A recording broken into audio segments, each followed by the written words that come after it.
So thank you, David, very much for coming to First Person today and joining me on stage. I greatly appreciate it. I know your story pretty well, and I think it's fascinating.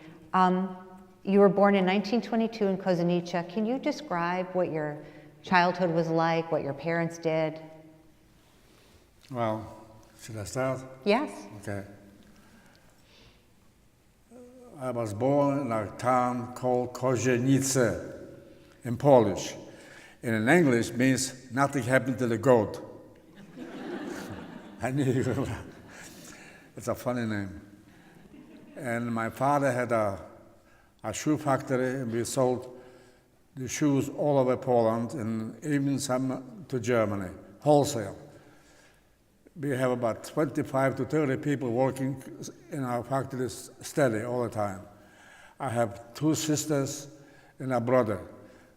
One sister about 19 and one about 8, and a brother 12 years old. At the time of the German invasion? This was in 1939. I was 16 years old then. The German came into my hometown on September 9, 1939. The German crossed the border to Poland September 1st, 1939. In 9 days they were in our town. They came into our house and they were robbing everything. They took my mother's dishes. They took our linens. They took tablecloths. They took everything they saw, shoes. They didn't ask for nothing. They just came in and took it. And we had to be quiet and say nothing. Can I back you up just a little bit? You had a factory, your father had a factory in Kozienice. You had employees. The what? You had employees in the factory in Kozienice, correct? In the shoe factory. Yeah. Who were the employees that worked for your father? The what? Who were the employees? Were they? Yeah, Polish people and Jewish people, Jews, all non-Jews. from the same town. And you were friends with everyone? I helped, my sister helped, everybody, my brother helped. We had a very good business. My father was a rich man. And you were well liked in the town? We were very religious people. Mm-hmm. You know, and I went to school. I was supposed to go to a high school, and the war broke out, and I didn't go to nowhere. I would have probably be working in the factory, taking over my father's business. Mm-hmm. But every Jew in my town have to go to work for the Germans. So my father had the 3 brothers, younger than he was. My father was in his 40s. And one brother was caught by the Nazis, and they made him work for a Nazi officer as a houseboy, you know, cleaning his house, shining his shoes. So my uncle, my father's brother, asked the Nazi if I could go work for the same Nazi. Because my uncle had a young wife in the home and he wanted to stay with his wife. So the Nazi agreed, and I went to work instead of my uncle. And I went to work for that Nazi, and he was very nice to me. He gave me food to take home. He gave me bread. He gave me marmalade, salami. It was very good. But I also did another job for him. I was translating from Polish to German. He had a prisoner in a dungeon in that building where he lived, and they accused that Polish boy for having a gun. They found the gun when the Polish boy was sleeping in a barn. And the Polish boy is saying, "This is not my gun, and I didn't have no gun. I was just happy to sleep there." And every day he was crying, he was begging, "This is not my gun," and the German was very nasty to him. One day, the same interrogation, and the Polish boy was crying, and the German took a pistol and shot him right in the dungeon, in the basement. What I'm trying to bring out, he was so nice to me, and he without hesitation, he pulled a gun and shot him. And then they asked me to take it out and bury him in a potato field. And so at this point, your family's living in the ghetto in Kozienice, And my correct? parents were not in the ghetto yet. Not in the ghetto. We lived in a big house across from the church in a nice neighborhood. Then we had to move out from our house, don't take nothing. We only took what we ever could carry. And we got one room in somebody else's house in a Jewish neighborhood. One room. And there was a kitchen, that's all. And I couldn't even sleep there because some friends of ours asked me to come stay with them. And I slept on the floor. So my mother, my father, my two sisters, my brother went to one room, and they all slept on the floor, expected my father and mother. And what happened to the factory? What happened to your father's The factory was dismantled, took away machinery, everything. No shoes left, no nothing, no leather, no supply. We didn't have nothing. They even took my mother's jewelry. They took everything. The Germans took everything they could. They were not polite, they were not nice. They just came in and took. And what was life like in the ghetto for your parents? The ghetto, well, the barbed wire, we couldn't go out, we couldn't go over. You go out, they find you, they shoot you, kill you. And there was no food. The farmers didn't come to town no more. And whatever we had, but one thing, after the German who I worked for moved away to another town, he asked me to go with him, and I didn't go. So I had to go work in an irrigation canal about 7 kilometers out of town. There's a river called Kozienice, and the river every year overflows. And the Polish government was irrigating the area before the war, and when the Germans came in, the Germans continued doing the same work. So all the Jewish young men like me had to go to work in the canal with wheelbarrows and shovels. So I worked there in the canal until September 27, 1942, on my birthday. September 27, I was born 27. They took all my people from my hometown and put them on train and shipped them to Treblinka, a killing center, East Germany. East Poland, actually, so not at the Russian border. So your Called parents, Treblinka. Your parents were taken, your siblings? They took 100 wagons of freight cars, and they took them all away and killed them in one day. How do I know it's one day? There was one young man which I knew. He was also on the transport, and when he came to Treblinka, the Germans picked him out, and they made him go to work. All the possessions the Jewish people had, he had to put back in the train, and he shipped it to Germany. So when he was working, he was hiding in the train, under the bundles, under the suitcases, and he jumped train in Poland, and he came back to Kozienice. I wasn't there anymore, and the people weren't there anymore. They all took us from the canal to Pionki, a munition factory, about 25 kilometers from my hometown. And I worked there as an expert to making powder for bullets. And the German taught me how to do it, and I've been working there 2.5 years, making powder for bullets. So you worked in Pionki. Were you with anyone you knew? Were you with anyone that you knew? People, friends, any kind of relatives? Were you alone in Pionki? I have a problem. My hearing aid is not worth nothing, so I don't hear so good. So when you were in Pionki, were you with anyone that you knew from Kozienice? All the people who work in They were Pionki, who survived on the canal, went to Pionki, and I knew them, all of them. They were all my friends, we were the same age practically. And what was it like in Pionki? Pionki, they have to give us food because we worked hard. A lot of people worked in all kind of transportation, all kind of places where we make powder for bullets. And it was very dangerous, a lot of explosions. And also a lot of things break down, a lot of machinery break down, and the Germans blamed us.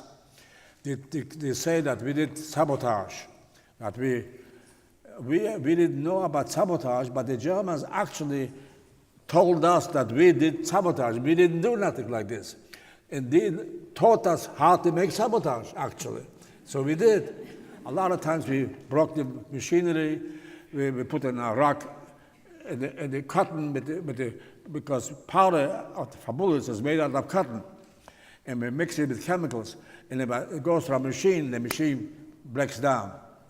So one day, there was a young man who was a smoker. He smoked for cigarettes, he gave away his bread, his soup, his ration, he gave away everything for cigarettes. He was very nervous. And he was the one who was putting the cotton in a hamper and pushing it over to me, and so I could mix it with the chemicals.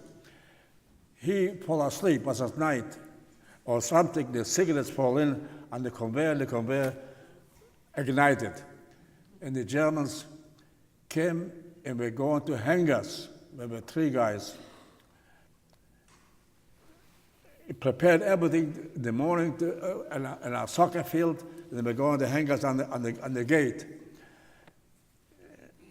Two old Germans who were in charge of our department came and begged the Gestapo not to kill us because we need the production. They wanted us to keep on working. And they had nobody else because they have to teach other people how to do it.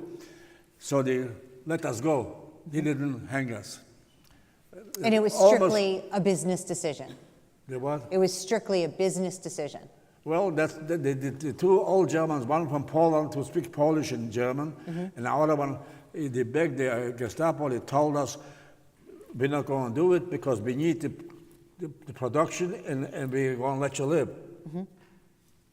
Because they were hanging people, they hanged people before that, for little things, for not coming to work, for hiding and the buildings.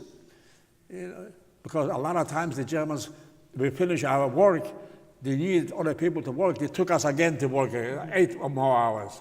I once won 24 hours without sleeping.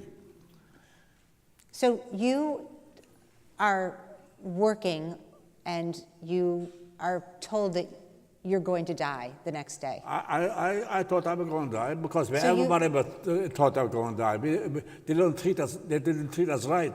And a lot of people starved for hunger because there's some people who needed more food, and the gases from the chemicals were killing us.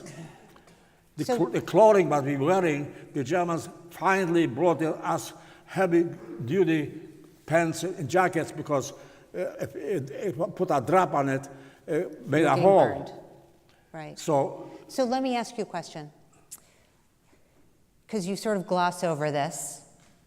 What was that like, that 12 hours or 24 hours where you thought you were going to die? Where you thought you were going to be hanged? We had no other choice. A lot of them escaped, and I did escape a few times. One time I escaped from the factory. I was working with a young man named, I have to mention his name is Moshe Mattis. He was a big, husky guy with big eyes, and his job was to take out the chemicals from the tankers to the buildings and hoses. He was a very dangerous job. And he said to me, you want to go? Let's get out of here. I have a hole under the barbed wire, and we can get out. We go join the Polish underground army in the forest. So I said, I'm ready. So we went out, and we had easy to get out. We went to the woods in a village, and then we saw big posters in German and in Polish. 10 liters of vodka to bring in a Jew. 10 liters of vodka. So you said that it was actually better to be in Pianki than it was to be in the forest. With him, we went back. Yeah. We went back to the factory. You felt you had a better chance. They didn't kill us. We were working. As long as we worked, they were all right. And we ate only the bread they gave us in the morning, and it's supposed to be coffee, but the German never had no coffee. So there was a dirty black drink, maybe burned up corn or something. And that's what we got in the morning, and then they give us our soup. The soup was terrible soup. They call it mamaliga, a Romanian word for terrible soup. And there was all kind of garbage in there. We ate it, we had no other choice. So from Pianki, though, you were deported again. Well, the Germans had big eyes. They wanted to take all over Europe, and they went to Russia. Russia was not so easy to conquer. They went to Russia, and they were losing a lot of German soldiers in the Cold War. The cold weather was hampering their war. They couldn't progress, and they were losing the war. And the Russian people were fighting them very bad. And the Russian population were burning their own houses so the Germans could freeze to death. And the Russian, well, within the war, the Germans were retreating.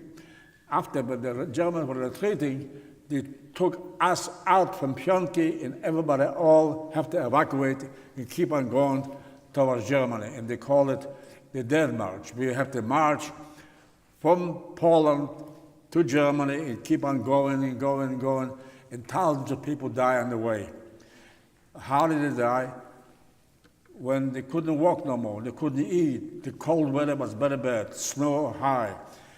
You fall down and you couldn't get up, they shoot you. They shot thousands of people on the way, and they pushed them into the ravines. I was with one guy from my hometown, and he fell down, and he was crying, and I picked him up, and we went again, and we hold him up, he fell again. He didn't want to get up. German came over and shot him. So let me back you up a bit, because I wanted to talk about when you went from Pianki to Auschwitz. You were sent from Pianki to Auschwitz. Can you talk a little bit about your experiences in Auschwitz? Auschwitz, well, Pianki was evacuated, and they took us to Auschwitz. In Auschwitz, And this was in in fall of 1943. Auschwitz, Birkenau. This is two camps, one to another. Auschwitz was a military camp from Polish army, and then the Germans built thousands of barracks for horses, and that's what we stayed. When I came to Auschwitz, and the prisoners who were there already helped us out from the train. One guy came over to me and asked me, what happened to you? Because I was burned in an explosion in my job. I was working, and had a cross on my face and my hand. So I told him that I worked in a factory, a ammunition factory, and I got burned. So he said, when the Germans came over to you and they will ask you what happened to you, tell them that you are a chemist, that you're making explosive, and they will put you aside. And that's exactly what happened. They put me aside with other people, professionals. And a lot of them who didn't what to say, they took him to different areas and they gassed him, they killed him. In other words, you had to have some kind of a trade or an occupation. You had to make yourself useful. They put me in a camp where all gypsies live. There was a lot of gypsies, women, children, men, old people, and I was in a barrack with them. So let me just stop for a second and just explain that during the wartime, the Nazis persecuted Roma and Sinti. They were a very large number of the people who were persecuted. All the gypsies in Europe were picked up and did the same thing to them like what they did to us. But the gypsies, they kept the women, the children, and their accordions, their pots and pans together. They didn't take nothing away from them. They let them live like they lived. They lived in their own camp. Yeah. So they were nice to us, and they had more food than we did, and they helped us. The Gypsies were very good people. And thanks to that, maybe I'm alive too, because food was the most important thing. We were always hungry. you know, and when you work hard, like, you have to have food. So what did you do in Auschwitz? And a lot of people stealing. If you're hungry, you don't care if you steal from your father or your brother or your neighbor. I have to have my bread under my shirts, and at night you fall asleep. You dead sleep. They So steal it from you. let me just reattach you so that people can hear you. I forgot about that gadget. I know. Okay, say hello. Oh, Okay, I'm all right. You all right? I'm all right. okay. Now I could laugh. I never laughed. I always was hungry. I'm still hungry, but I don't know, pretend to be smiling. So what was your life like in Auschwitz? What did you do in Auschwitz? And now I do nothing. They only once in a while they took me to work daily. One day, talking about going daily. Okay, one day, some Germans came in with the guns. They needed 10 people. We didn't know what. We walked out. You. Okay, go. We went to work in a garden for the commandant from the camp. His wife had a house with children, and she could see from her house, from her windows, from her veranda, from her porch, she could see the whole camp and all the people, slaves in the camps. The reason I mention that is because after the war, the German population, the German people who were women, children, old men, said we didn't know about it, we didn't hear about it, we didn't see about it. They were lying like hell. They saw us working in the garden, and the woman, the owner from the house, she was planting flowers and vegetables and things, and we had to dig the ground. And you're wearing, mind you, striped uniform. Yeah, striped and full uniform, and we were glad that we went out from the camp, and we thought maybe we go and get some food. She didn't give us nothing. She just saw us. She didn't say nothing to neither, because the German soldiers told us to dig. Mm-hmm. That's it. And then we went back to camp. But what I'm trying to bring out, after the war, the German populations in the area and in Germany always said, we didn't know that there were concentration camps, we didn't know that they were killing the Jews, we didn't know nothing. They were silent. They were lying like hell. And so in Auschwitz you were working, and then in Auschwitz, I went to another camp called Jaworzno. They didn't pick me up to work in the ammunition factory, they picked me up to work in the coal mine. With Polish coal miners who were working the mine before the war, and the Germans paid them. And us, they didn't pay nothing. Just we had to produce 18 wagons of coal. Every prisoner had to put on in a wagon and to push it out to the main road to lift up for elevator. 18 wagons a day on a shift. So you were below ground all day long? I couldn't make 18. Whoever made 18 was a strong guy. I couldn't do it. So what do? We steal. We steal the wagons from other people and put our tag number on it, and that's it. So the Germans got the same wagon every day somewhere else. So it's just a... I did how much I could. You just had to make it through the day. If I didn't make my quota, I had to stay all the shift. Mm-hmm. Until you did. How can you do it? I couldn't even walk. The shovel was 10 kilo. I couldn't lift that shovel, a hard shape shovel. I couldn't lift it. And during this time when you're in Jaworzno, you were hospitalized. I do what? You were in the hospital. Yeah, but what happened is this. I had my glands swell up from malnutrition, from the gases everywhere, for the cold, for the hunger, and my glands swell up here. And every morning before we went to work, the Nazis check you out like a roll call, and he saw me covering up with my jacket. So he took me out, put me in a clinic, and they operated on me. So before you explain that, let's just back up a little. Every morning the Nazis checked you all. A roll call, I have to call a number. I had no name. My number was B74, tattooed on my hand. And B74 is here.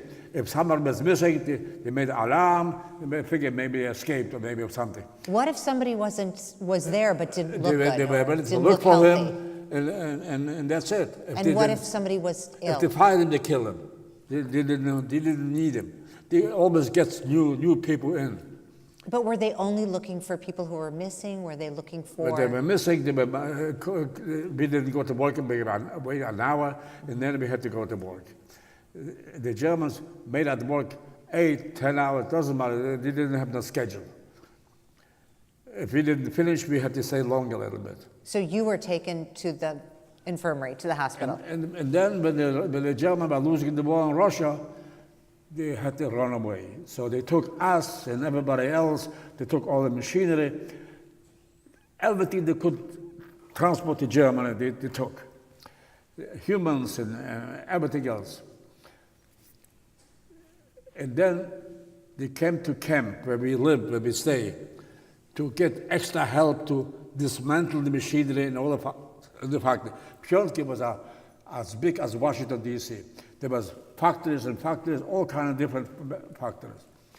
So the Germans wanted to take everything. It didn't belong to them, but Polish government belonged. You mean, at this point, you mean Jaworzno? Everything taken out from Jaworzno, from Auschwitz, to Birkenau, from Beithen, from all the towns around there.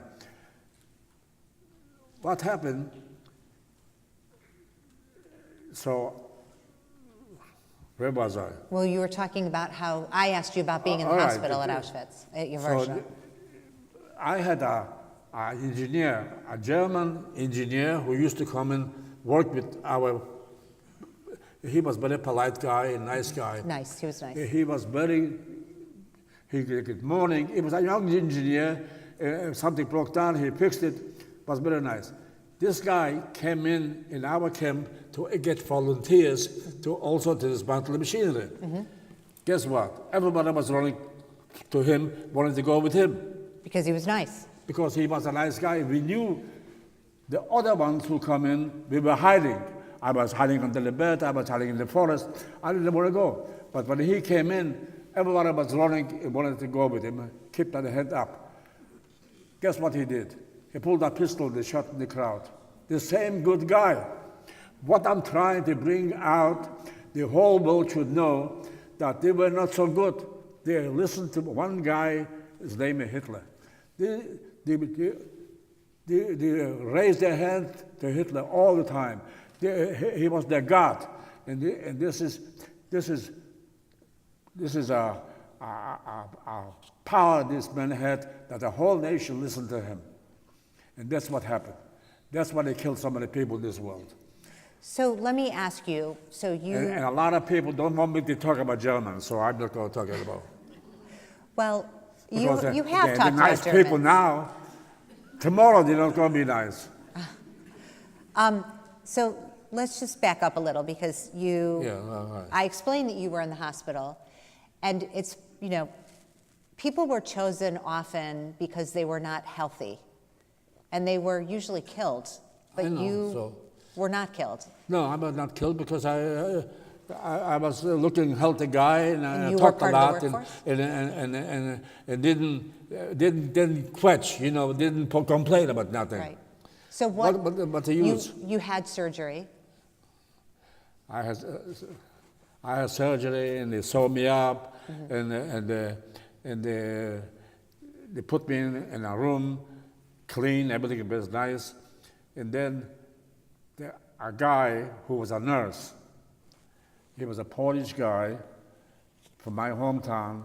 He used to live not far from maybe a block and a half away from my house. And he was a coach, coaching us in school, in public school, as a soccer coach. His mother was a nice lady. My mother and her knew each other. He saw me, so he said, "I will help you." And he did help me. He fixed me up, it made a paper that I could go to work. I could go to work. So I worked out, and the guard looked at the paper and said, go. So I went back to my barrack, and that's it. And I went back to the coal mine. And so let's go back to the death march. You had talked about it briefly, but you were walking. The Auschwitz was liquidated, and you were moved to Germany. There were walking people from all over Europe. Everywhere you looked, you saw transport and walkers and people who were lying down there on the grounds and marching towards Germany. Everybody in Germany was shooting people like crazy. There was a town called Wolfratshausen in Bavaria, and they killed maybe 30 or 40 people. So after the war, and I knew it, so after the war I lived not far from there in a place called Vierenwald, in a displaced Persian camp. And I went there to the mayor of the city. I wanted to know what happened to the dead bodies the Germans killed. And he took me to the cemetery, and he said, we picked up all the bodies and put them in one grave, and a cemetery in Wolfratshausen. And why did you ask? Why did you because ask? Because my mind, all my friends were dead, were killed there. The guy who went with me and they killed him, I took his jacket because he didn't need a jacket anymore, he was dead. Right. And it was all cold, and my jacket was full of blood. I washed it off with snow. And when you're marching, And I stood there before his body a few minutes, and I said a prayer for that. I said Kaddish. Which is a Jewish mourner's prayer. It's a prayer for the dead. And we cried, and that's it. And I thought I'd be next anyway. And I came to a camp called Bleichhammer. The camp Bleichhammer was on the border from Poland and Germany. Also a concentration camp, but there was already British prisoners, there were the Russian prisoners, there were a lot of prisoners there. And I met 2 Russian prisoners. They were very nice to me, and I was very nice to them. I spoke to them in Russian. And they said they want to escape if I want to go with them. But I didn't tell about Reuben yet. Okay. Would you like to, what happened after you were asked if you wanted to escape from the death march, from Blechhammer? No, you did escape, right? I didn't talk about Reuben and the coal mine. Let's Should I go back? finish your story, and then we'll go back to Reuben. Because if I have to, I jump a lot because I'll bring you I back. want to grab everything at one time. Like that will take 10 days to finish out at one time. You've got a few minutes, don't worry. So, where was I? Why don't you explain, you escaped from the death march, or from Blechhammer. Well, we come to Bleichhammer, and Bleichhammer, I escaped with 2 Russian prisoners, and we went to the forest and the villages, and there the big sign, the vodka sign. So But at this point, it's like towards the end of the war. It's at least in the cold winter of 1945. The thing is that the Russian came in after that. And if we have to wait a little bit longer, we wouldn't make it. Right. So you were in the forest. I would have freezed to death, or starved to death, or something. How long were you in the forests? The forest, maybe 6 days. 6 days. And then you were liberated essentially by the Russians. I didn't talk much about the Russian liberators because they did bad things for other people too, but I didn't say nothing about the Russian. The Russians were good to me, that's all I know. So let's back up. We'll talk about what happened after liberation, but you wanted to talk about Reuben and your encounter with Reuben. I don't know if I told them about... You haven't. Well, okay. In the coal mine, there was a Gestapo man. He was working for the coal mine people, but there was a Nazi with a red armband, the swastika, and he used to come in every day with a walking stick and a copper handle like a coal mine handle. You know, you have to check the walls and the ceiling where they would have to dig and blow. He was a bad guy. He hit people over the head for not bowing to him or for not saying anything. He was a very, very bad. He killed people.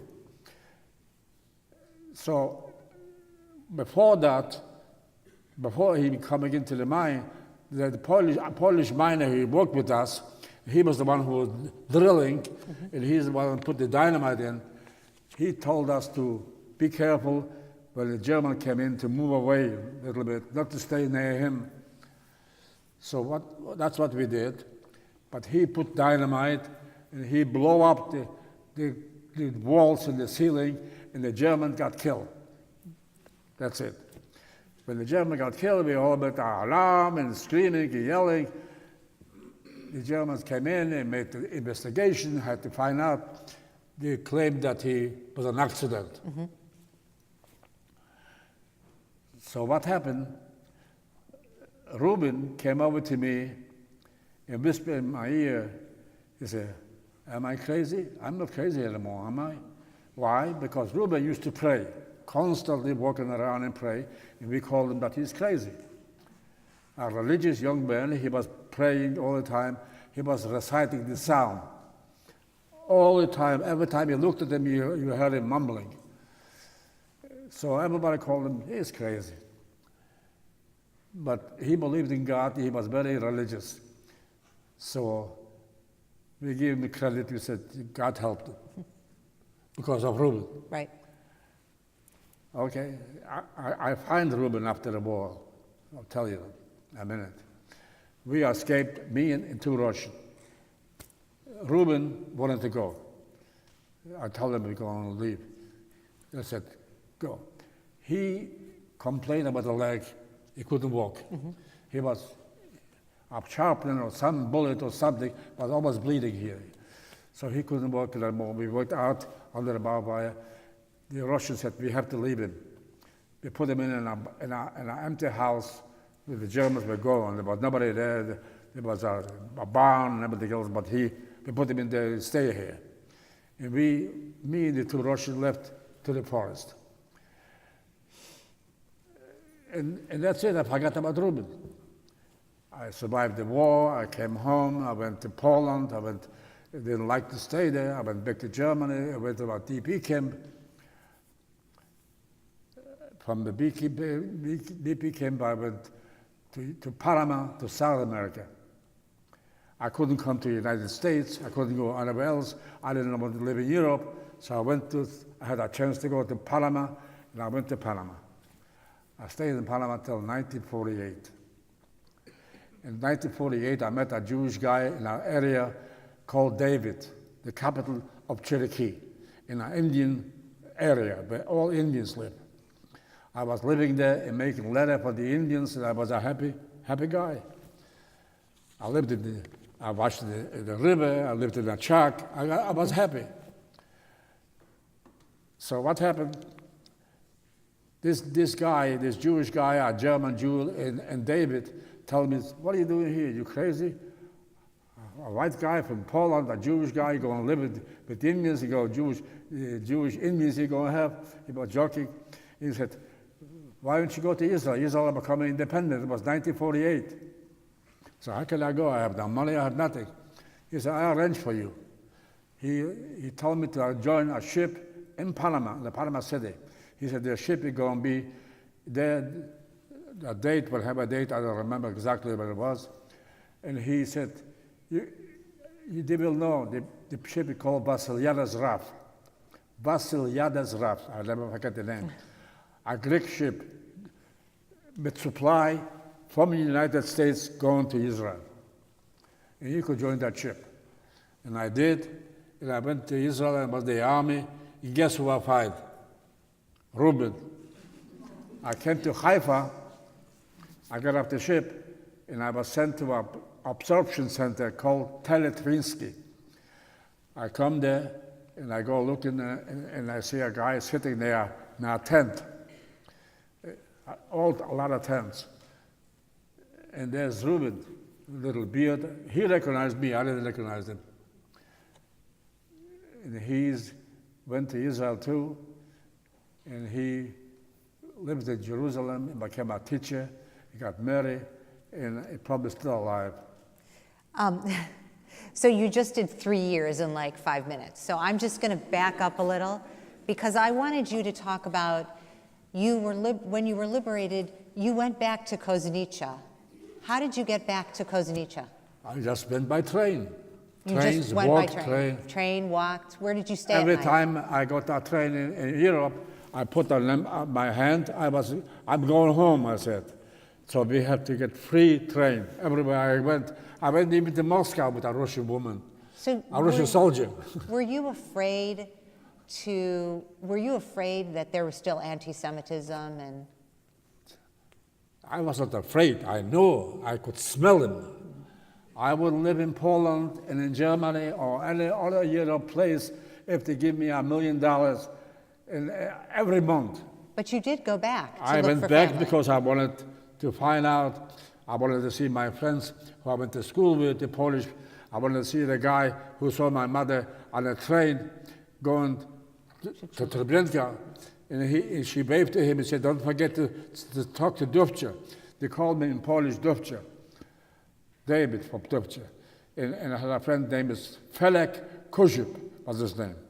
And he was on the train station, saw all the Jewish people pushing into the train. And when I came back to Kozienice, to my hometown, I went to the station and I met him. And he told me the whole story. He saw everybody who he knew getting on the train. And I saw your mother, and she waved to me, and she told me to talk to you if I survive. And what about your older sister? None of them survived. Nobody survived. I even had cousins in Lublin, in Lukov, in Radzin, in Zvolin, in Garbat. I had places, all the small towns in Poland, I had family. And I went all over to look for, in case somebody made it. So you went back to your house, though. So I went with Kozienice, and Kozienice, the few other people came back, survivors, and we all went back to Czechoslovakia. With Czechoslovakia, went to Germany. In Germany, we went to a DP camp, displaced person camp, run by our American military, the American government. And the Americans give us milk and honey, so to speak. Everything. We came there, and we got everything. Mm-hmm. But you were not happy staying. But I was not happy to be in Europe. I didn't like it. I didn't like the Germans. I didn't like Europe. I didn't want to be living in that graveyard. So I went to Panama. Panama was the best country I ever met. Mm-hmm. And you speak Spanish fluently, don't you? I speak Spanish. I speak German. I speak Polish. I speak Russian. I speak Hebrew. And I speak. But why Panama? Yeah. Because in Panama there was a family. Mm-hmm. Who left Poland before the war from Kozienice, and they saw my name on the list, and a son of them, friend of mine, said, let's bring him in here. Right, so you had a place to, somebody to sponsor. And they sent to the American embassy in Munich my name, if in case I'm alive. So I said, okay, I go, but I have nowhere else to go. And then they had a daughter. That's all. Which they wanted me to marry, and I didn't want to get married, so I left and they went live with the Indians. Mm-hmm. That's why I left. And then you came to Palestine. And from there, I went back to Panama and worked for a name named Carlos Renet, and I was working in a wholesale house, and I was making some money.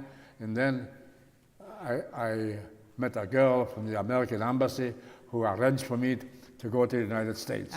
So you went to Israel, then back to Panama. Well, I went to Israel and came back to Panama because Panama was my base. Right. I could have stayed in Israel, but there were thousands of people coming from all over.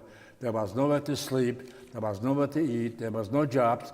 And here I got a job. Right. Panama, It was rough. everything else. Israel was rough. A free trip back to Panama and everything else. So why should I wait? So I go single. I have nobody else. I have one little luggage, but I have to worry. So I went back to Panama. I worked. I was doing all right. And I met that girl. She was from New Jersey. Her name was Rose Epstein. And arranged for me to come to the United States. So in 1955, I took whatever I had, $7.35 from my pocket, a ticket to Miami. To Miami, not to New Jersey? Miami, and I got off the plane, in a bus stop, and I said, I want to go to Washington, D.C. because I have a friend living in Washington. That's it. I came to Washington, I had nothing, and I went to work for the giant food in here. And then I met a guy, my accountant, he arranged for me to go on business with a man who had a liquor store who didn't want to work anymore. So I said, I have no money. So he take you in, a partner take you in. Mm-hmm. So I went, had a liquor store in D.C., on 8th Street Northeast. For 30 years, I bought the partner out, I bought the building, everything else. I got married, I have children, I have grandchildren, and then I gave up and I came to work at the museum. Tell us about your wife. Was your wife American? Is your wife American? Was she born in the United States? My wife, yeah, American, sure, from New York. Mm-hmm.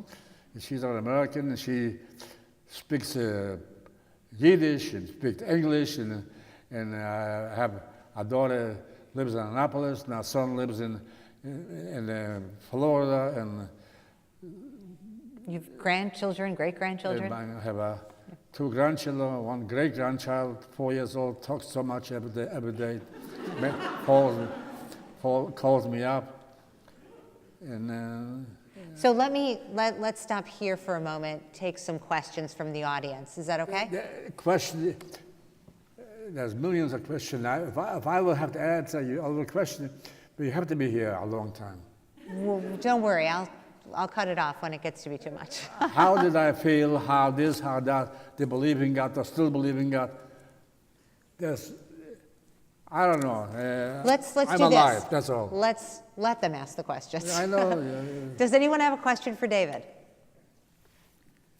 Anyone? Yes.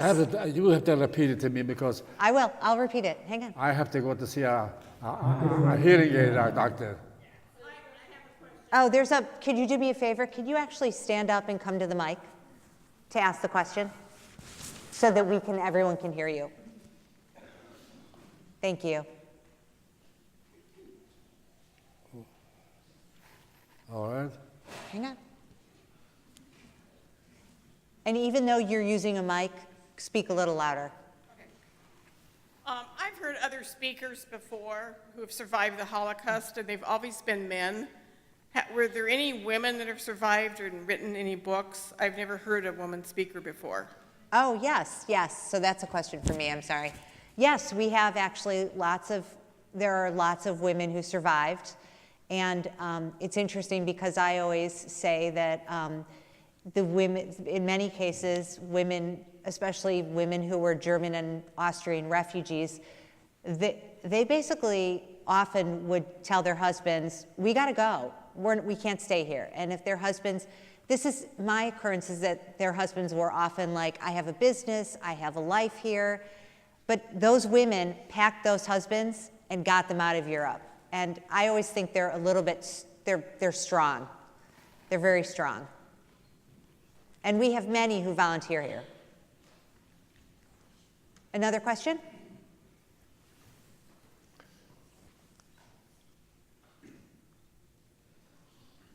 What happened to your family's house and factory once things settled down?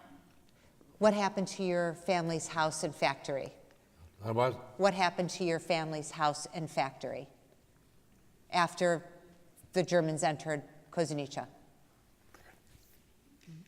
The Germans they forced us to get out of our house, and we had to move into a ghetto. Barbed wire encampment, and all the Jewish people from the town had to move in there. And I lived in one room. We lived in one room. And we But didn't have nothing. you lost your house and factory. Huh? You lost the house and factory. The Germans took it. They took it. After the war, did you get reparations for I it? didn't get nothing. I didn't want to be back in Poland. The Polish government when I came back one time, the first time to Kozienice, I wanted to find out what happened, who owns it, because somebody was living in our house, a lot of people. So they said, we're paying the rent to the government. Right. So you, one of the things you didn't talk about was that when you came back to Kozienice, you went back to your house. Yeah, and there was people living there. And did you expect them to leave, or did you just No, I didn't. I didn't. You expected nothing. I didn't want to live there. I didn't care to move in. I didn't want nothing.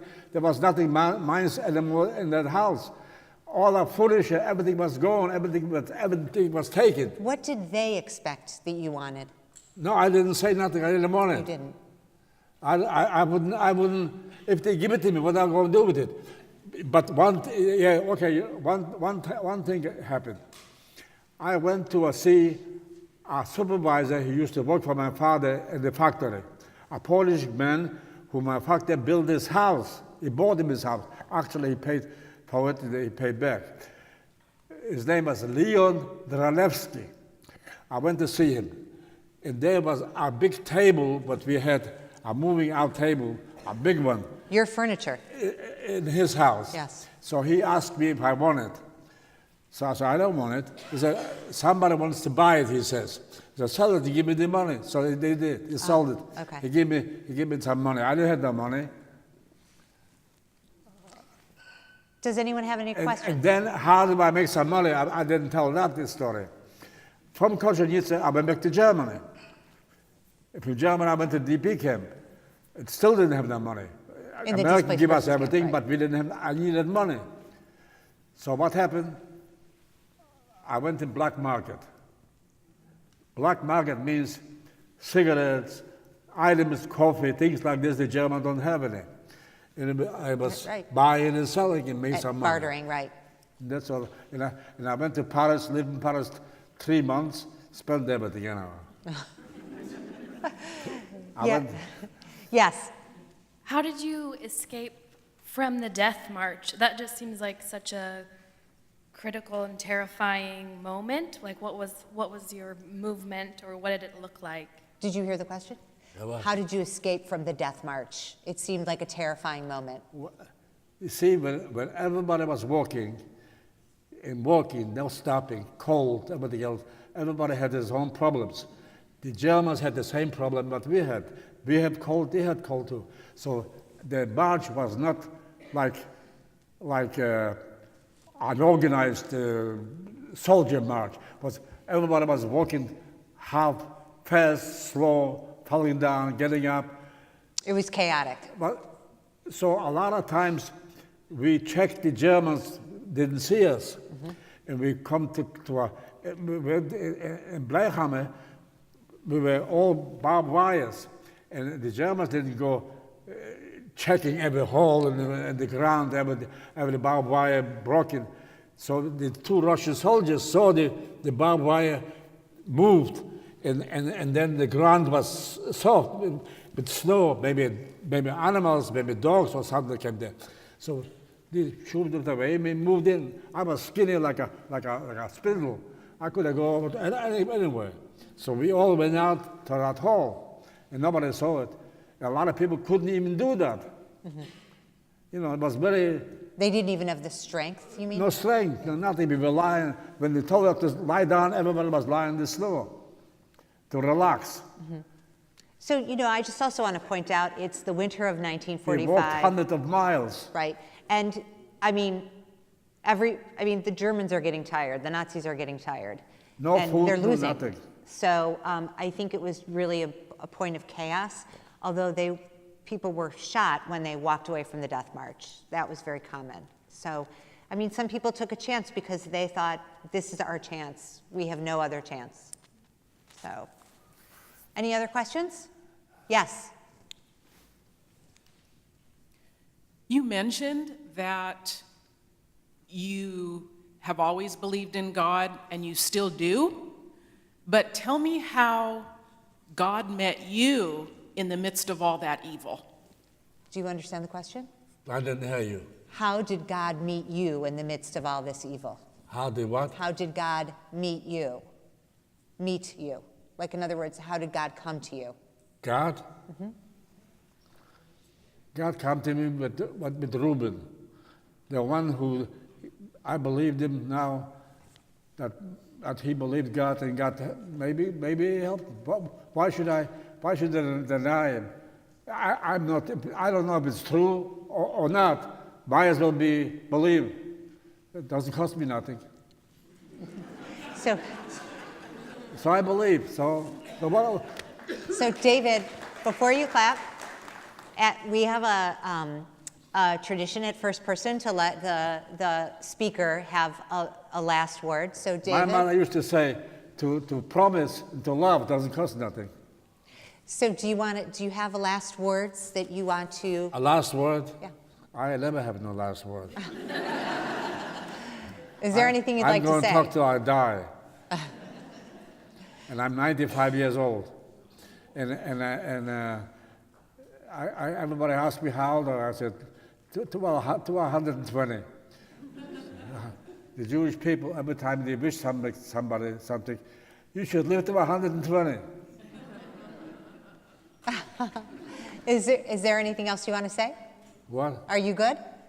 I'm a what? Do you want to say anything else? What else do I have? I have to ask questions. I don't remember everything, you know. You did a pretty good job. Okay, thank you very much for joining us. Thank you, David.